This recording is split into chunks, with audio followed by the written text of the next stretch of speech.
Hello everybody, welcome to GIS Pathshala Social Science Grade 9, Chapter 2 Economics. Our topic is about the people as resource. How we have seen the people are working and people are considered as a resource for the country.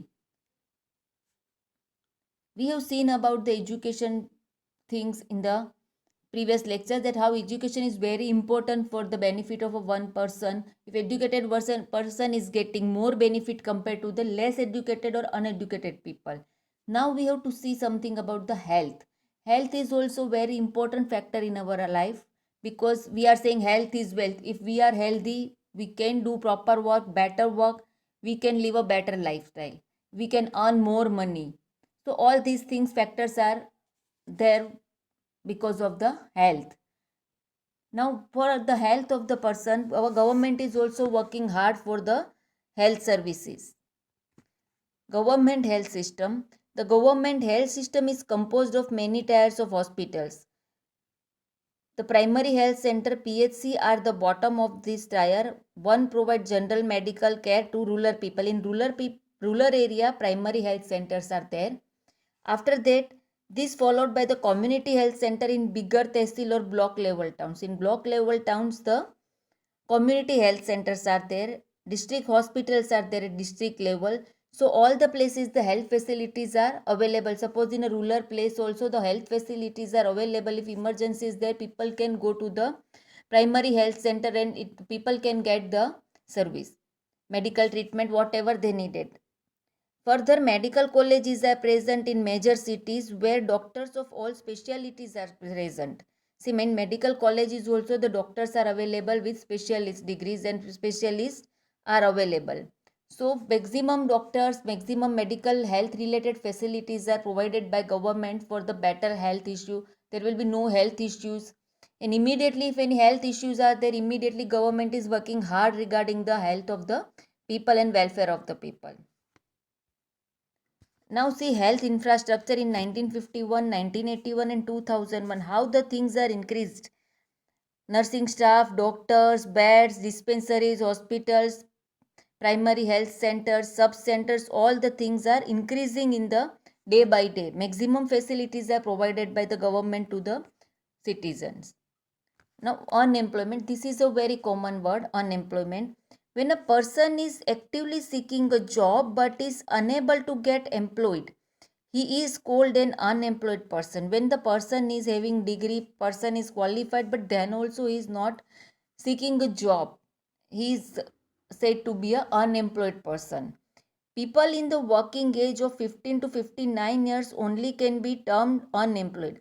See, people between the age of 15 to 59, whoever are coming, those are termed as unemployed. Below the age of 15, the person is not counted as unemployed. If any one of them is without a gainful employment, the person is counted as unemployed. Additionally, if a person voluntarily does not want to work, he cannot be termed as unemployed. Voluntarily, if the person is not ready to do any work, he is not termed as unemployed. Now, unemployment, urban area also is facing unemployment problem, rural area also facing. But urban area educated unemployment is there, means people are educated and then also they are not getting job. People are educated but then also they are not getting job. In rural area, seasonal and disguised unemployment is there, because in rural area 80% of the people are depending on farming work, agriculture work. Now see, nowadays what is the condition? In urban area, many places people are paying money to get the job. People are paying money to get the job, to get the employment. Educated unemployed, very high in urban areas. See, urban area people are educated but they are not getting job. It is very high in urban areas. Even highly educated youths like graduates and postgraduates are not unable to find a job. Graduates and postgraduates are not getting the job. Many analysts says that this is because of demand and supply gap. Demand and supply gap means sometimes the demand is less, so supply is less. Because of the supply, production is less. Less production, less employers are necessary.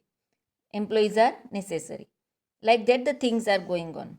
While many technically qualified people are unemployed, there are many jobs remaining vacant because lack of proper training of the individual. See, sometimes technical jobs are available, Qualified people are unemployed because they are qualified in other certain things and the proper training regarding the technical things are not there. Proper training is not there. The individual is unemployed. Faculty education system, mass output, preference for white collar jobs, lack of employable skill and building formal salary jobs are mainly responsible for unemployment among educated youth in India. These are the factors because of the unemployment is there in the educated youth, because they want white collar jobs. Sometimes mass output is there. Mass output means at a time all are engineer, at a time all are teachers.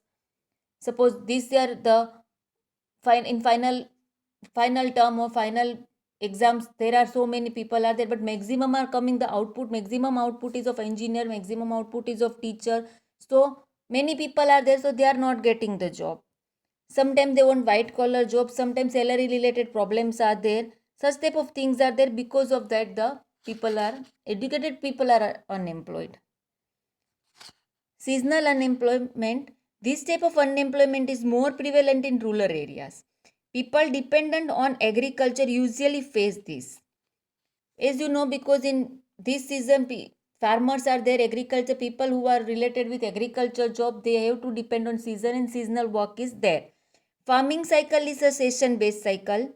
There are certain months which are quite busy for farm workers, and there are many other months when farm workers are without work.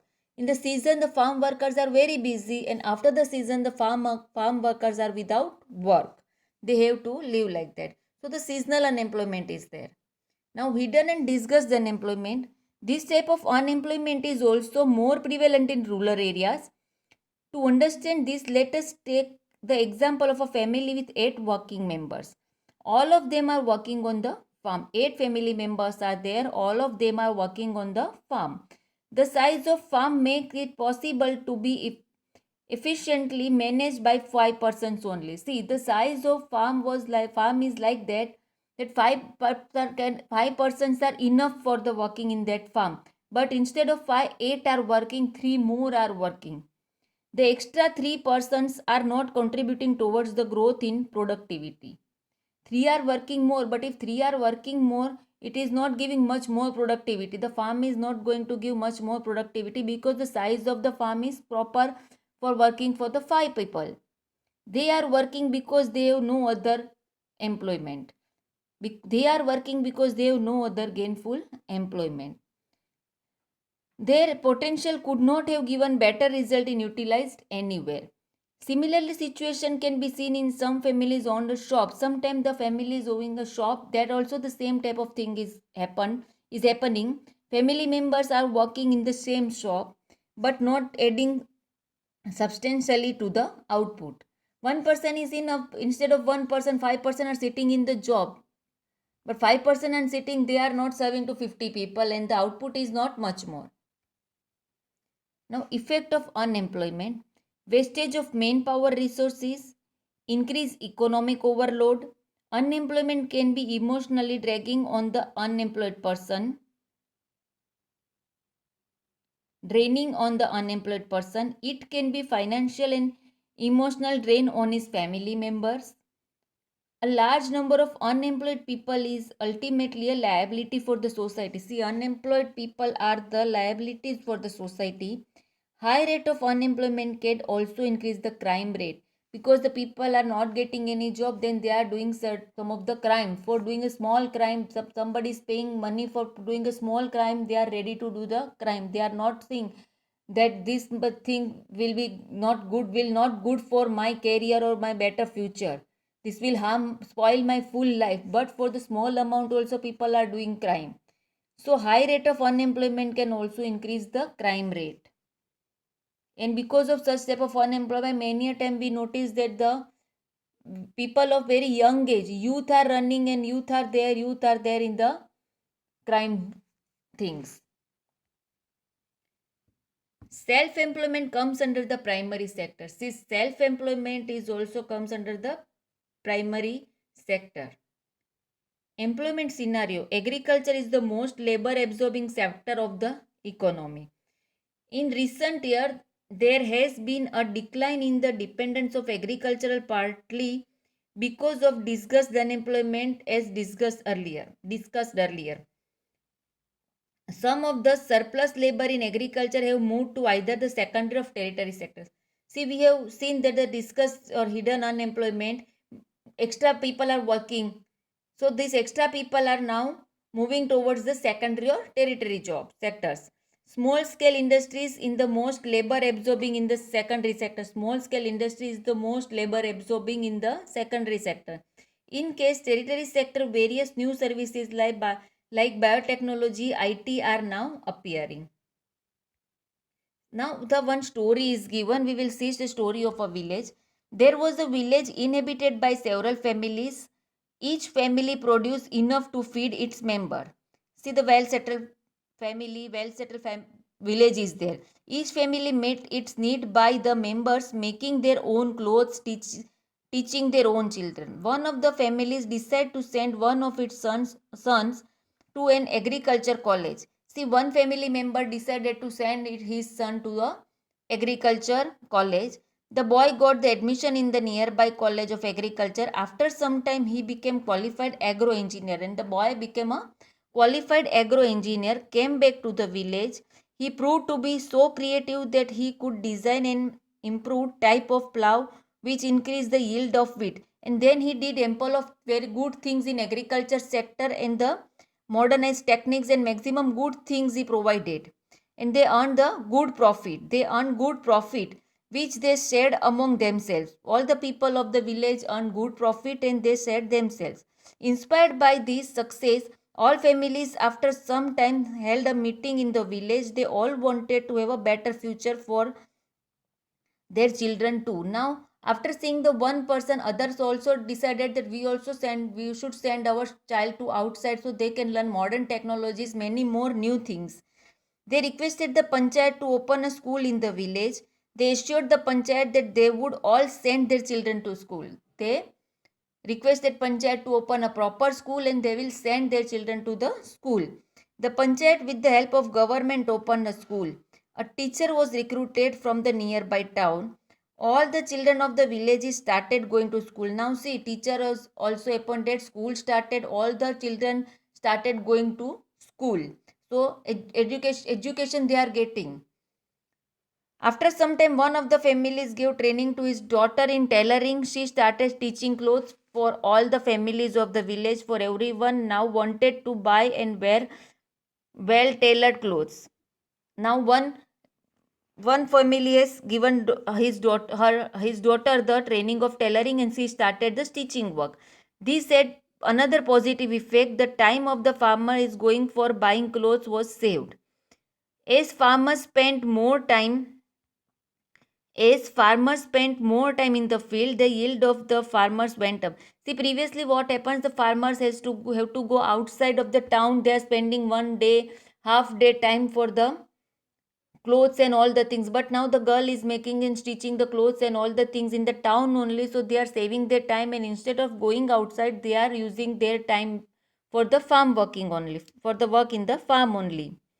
This was the beginning of prosperity. The farmers had more than what they could consume. Now they could sell what they produced to others who came to their village market. Now they made a market also, maximum things they are selling. Over time, these villages which formerly had no job opportunity in the beginning had many, like teachers, tailors, agro engineer, and many more. See, in the beginning nobody was there, but slowly teacher, tailor, agro engineer, and many more are there. This was the story of a simple village where the rising level of human capital enabled to evolve into a place rich with complex and modern economic activities. See, from this story, what they are saying, the rising level of rising level of human capital. See, they are becoming educated, self-dependent, starting different jobs, starting the business, all the things on small scale, okay, but they are starting the doing some of the things.